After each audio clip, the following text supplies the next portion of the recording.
જંબુસરના Uber ગામના કોતરબગા વિસ્તારમાં તાજેતરમાં માડી સમાજના મગનભાઈ જેસંગભાઈ માડીનું અવસાન થતા અંતિમ વિધિ માટે શોકમગ્ન પરિવારોને ભારે મુશ્કેલીઓનો સામનો કરવો પડ્યો હતો। 4 મહિના ચાલતા ચોમાસા દરમિયાન સ્મશાન જવા માટેનો માર્ગ પાણી અને કાદવથી ભરાઈ જતા અંતિમ યાત્રા અત્યંત કઠિન બની ગઈ હતી। શોકમાં ડૂબેલા પરિવારજનોને કિચડ ભરેલા માર્ગ પરથી મૃતદેહ લઈ જવો પડ્યો હતો, જેને કારણે ભારે હેરાનગતિ અનુભવાઈ હતી। ગ્રામજનોનો આક્ષેપ છે કે વારંવાર ગ્રામ પંચાયત સમક્ષ રજૂ કરવા છતાં માર્ગની સમસ્યા યથાવત છે। ચોમાસા દરમિયાન દર વર્ષે આ જ હાલત સર્જાય છે, પરંતુ કોઈ કાયમી ઉકેલ લાવવામાં આવતો નથી।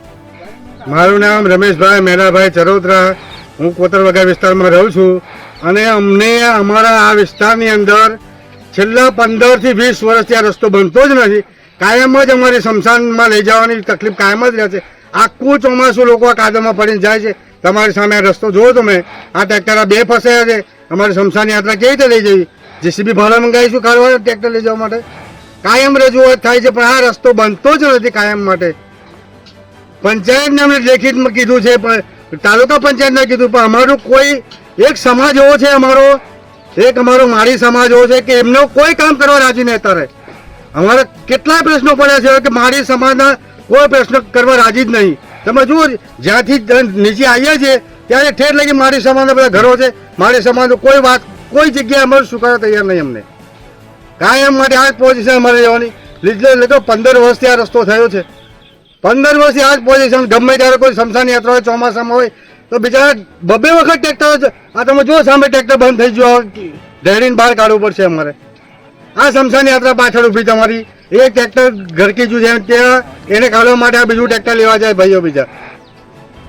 આ અમને પંચાયત કે તાલુકા પંચાયતને અમારી વિનંતી છે કે અમને અમારો આ રસ્તો બનાવી આપે તો અમને કાયમી લોકોને જવા આવવાની તકલીફ મટી જાય। આ સ્મશાન યાત્રામાં જવા માટે તકલીફ પડે છે એ બી મટી જાય।